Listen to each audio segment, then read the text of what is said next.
Welcome everybody and welcome to you, Peter Lindgren. Thank you. I'm Jane Flarup from Greenpeace Communication, and this is one of our small learning videos about Project Greenpeace. But before we start, Peter, could you explain or tell a little bit about yourself? Yes, my name is Peter Lindgren. I'm a professor in multi-business model innovation and technology at Aarhus University BTech in Denmark. I'm also a vice president of CETIF Global Capital, a global organization that works on bridging advanced technology to business models. Thank you very much. It was a short introduction. So what we are going to talk about today is more or less the basic concept of your research and also the basic concept of the Greenpeace projects. And what we are talking about a lot when we talk about Greenpeace is a business model ecosystem. Could you explain a little bit about that? Yes, so on behalf of our research that goes back to the early days of 2005, we came up with a term called business model ecosystem, and it represents business models that are offered by different businesses. And as many can see, and here we have left the term market and instead use the business model ecosystem term. A business is seldom represented in just one business model ecosystem. So actually there are many business model ecosystem that exists both physical, digital, virtual, and combined. The business often represents different business model in these business model ecosystem. So one example that you could look into was, for example, a business like E.ON, an energy business that traditionally have been offering business model in both renewable energy business model ecosystem and in more traditional classical, you could call them black business model ecosystem. Okay, and these two quotations we have on the left side of this screen, it might be, I guess, is some of the very central quotation from your research. Is that correct? That's right. We have a paper published in our journal NBICT at River Publisher, where we have a paper on the definitions and term, and we have more cases on business model ecosystems. Thank you. So these are the central quotations, and this model is also some part of your research. Could you explain what we see on the screen? Yes. Typically, we have a business that has a more business model, and these business model are operating in a business model ecosystem. And as you can see, the triangle here is representing one business model ecosystem. And in the left corner, we have one business model from the business that could be offered to this business model ecosystem. Then at the upper left side, we see the same business model in the middle related to other business model inside the business. So it means that when the business model operates in the business model ecosystem, then it drags back values and then value other business models inside the business. On the right side down, you see the same business model, but here you see the business model related to business model inside the business model ecosystem. but owned by other businesses. And then on the upper right side, we see the business model not related to another group of business models. So it could be, for example, a new entrant to a business model ecosystem that is not really related to the others. And then you can see some free dotted business model ecosystem on top of each other, and they are a sketch of some business models ecosystem that are innovated. They are not quite established, and that is why we indicate them with a dotted line. So these are the three small triangles on the right side of this model. Is that what you're talking about now? Exactly. They are not. Okay. So yeah. This concept you have elaborated or developed in your research together with another one, I can see what you have continued on your own. Is that the basic concept of what you are doing in Greenbiz and also in the CGC? Not really, because this sketch actually just show a theoretical model of how we work with the business model ecosystem and relations between and inside business models. But related to the Greenbiz project, you could say that when society and businesses together, they create green business models and offer them, they could open up a whole new business model ecosystem. For example, you could say that the ecosystem could be an ecosystem for electrical cars. It could be for business models that diminishes CO2, and you can look it in many different viewpoints. Okay, so this is more or less the basic concept which has been developed into different tools, which we are not going to talk about today, but I know you have some different practical tools, B-board, a B-start, a DigiBoard, which can be seen in some other small learning videos. So this is more or less the basic of your, the basic ground of your research. So if we go a little bit further, the concept, we have already demonstrated this business concept in one of the other videos we have done, which is about what is a business. But could you more or less explain what is actually, how you see the concept in your sketch and also in the concept of the business? Yeah. So through our research that has taken more than 10-15 years, we came to the conclusion already in 2011 that the business model cannot consist of more than 7 dimensions, no less, no more. And that has been built on a careful study of many available business model frameworks. And this 7 dimension is a dimension that, and a number that goes on also into other terms.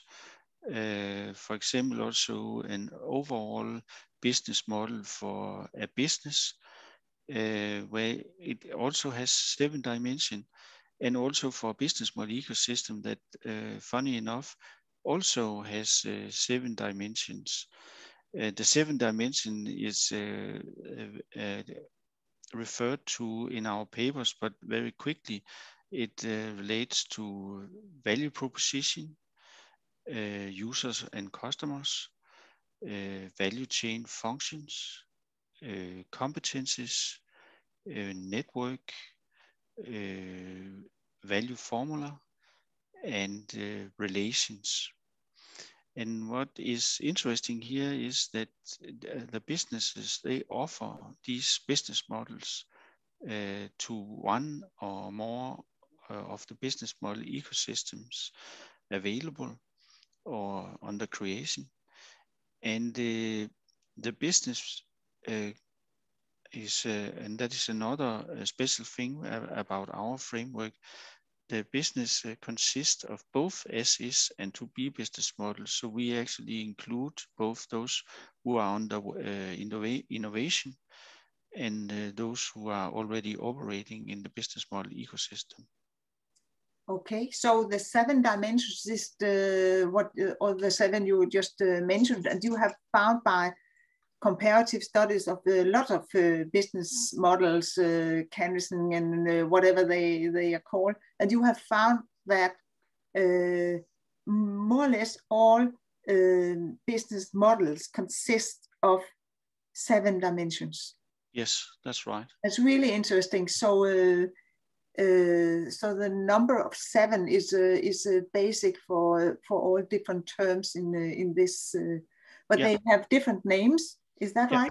Yes, they are called different things. Yeah, and as I mentioned before, they are based on comparing other frameworks and for example, on the value proposition, the business model dimension number 1, we see that more frameworks have value proposition in their business model frameworks. Customers, they have also, we have added users because we saw a lot of business model that was not actually built on customers, but instead of users. And the difference between users and customer is that the customer pays typically with money, but the user pays with other values. For example, to go into a Facebook as a user, but does not actually pay. Then you have the value chain function, which is consisting of primary and secondary function that has to be carried out to have the business model to function. And we have also the competences that is needed, our internal competences, technology, human resource, organization system, culture. Then we have the network if we don't want to carry out the functions mentioned before. Then we can hire some network suppliers to help us. And then we have found in our research that any business model has a kind of a calculation, which we do not call a profit formula, but a value formula, because of course it's not always about money, especially not when we're talking about green business models. And then finally, what binds all the other 6 business model dimensions together is the relations, which is both tangible and intangible relations. So just a small example, talking about, for instance, the Facebook, which is free for me. I'm a user of Facebook, but for companies, they pay for advertising on Facebook because I'm there. They want my mind, my heart, and so on. So your model actually opens up the frame or the idea of the concept of the consumer. It's not only money, it's also the immaterial things about being the one who uses or consumes a product or a service or whatever. Is that right understood? Yeah, our mindset and framework operates with this multi-business model approach, that any business model like Facebook, for example, has more business models. And what they can do is they can have a business model that are only having users that do not pay, as you mentioned before. Mm-hmm. And then in the background, they have a business model built on the former mentioned business model that can actually gain a profit from other customers that would like to pay for getting access to your data and behavior track and so on.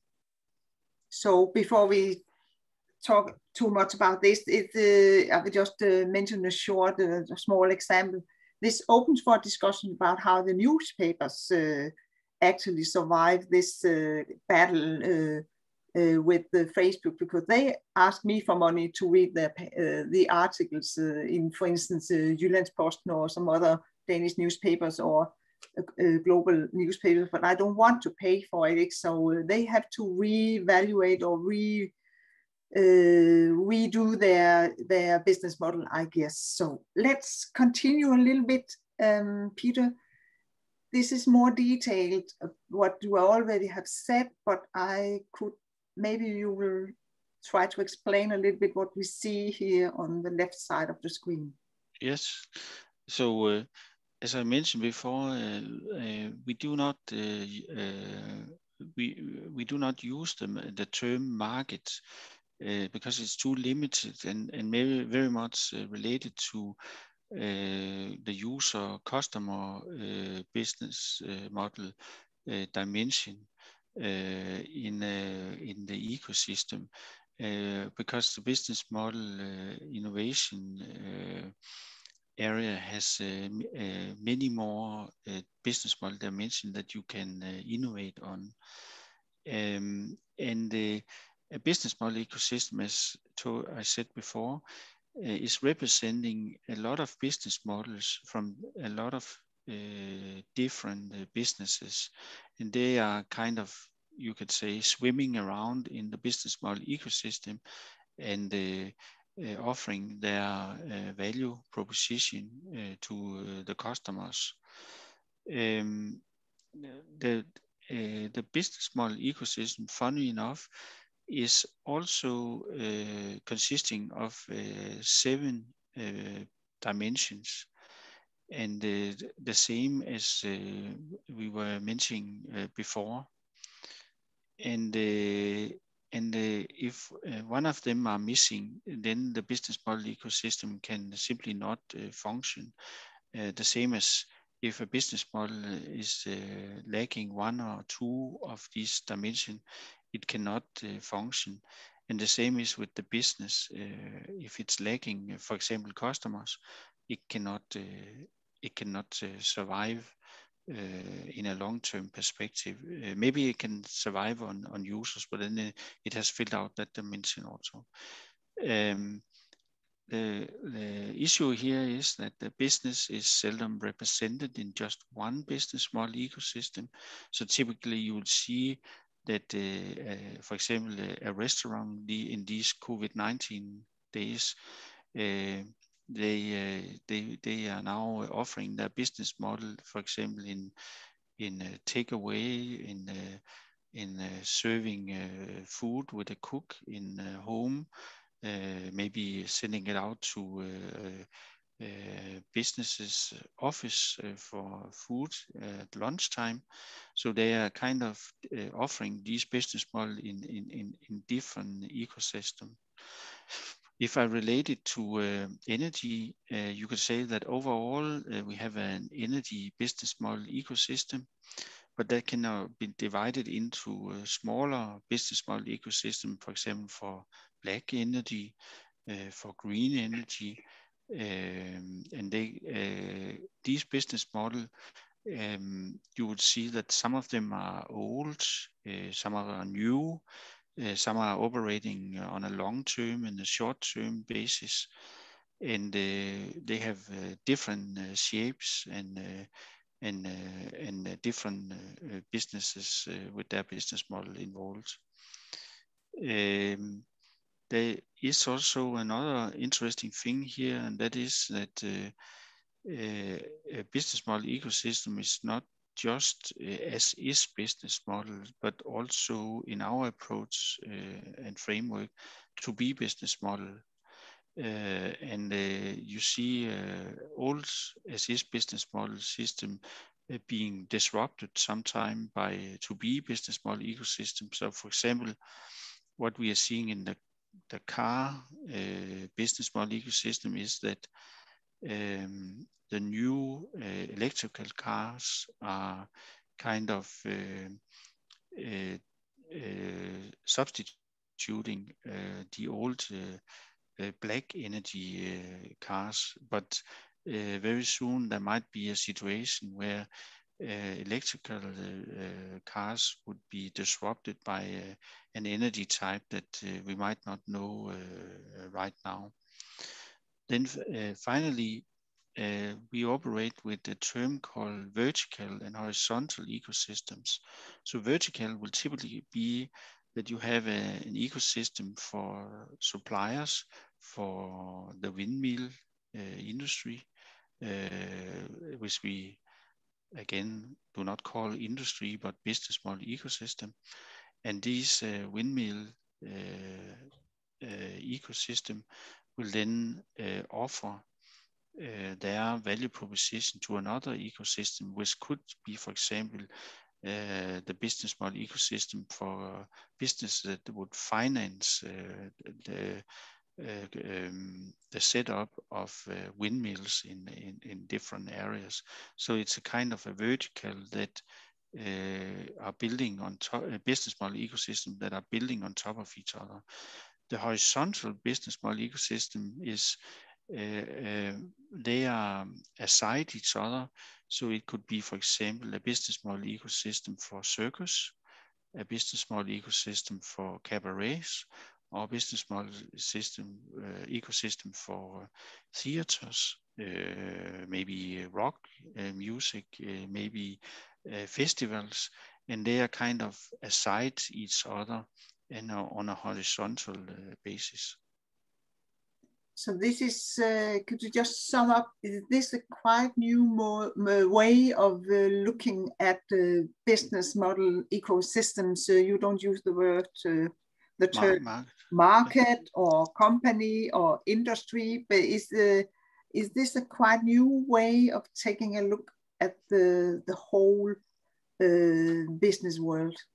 I would say, although this article has some years on its back, it is you could say a challenging way of looking into business model and innovation and business model as such, because in older days we were used to talk very much on business model and business model ecosystem on value proposition. What kind of values were these ecosystem proposing and giving and offering to the customers? And then we were very much looking at the customer as in a market, but the business model ecosystem takes all the other 5 dimensions into consideration, and actually talks about that all the 7 dimensions is equal to being innovated. So actually, just to conclude what you have talked about, actually we can explain better what is going on in Facebook compared to the old way of looking at business, like the newspapers are thinking in a more old-fashioned way. The Facebook is a more, it can be much more explained by this way of working together, the dimensions and the value proposition, what is a value for who, and so on. So thank you for introducing you to your research and also the basic concept of what is going on in the Greenpeace project. If you want to know more, you can follow us on the social medias on these addresses, and also you can contact Peter on this email or myself. And if you write me, I'll distribute the email to the relevant person. Thank you very much, Peter. Thank you for today. Thank you.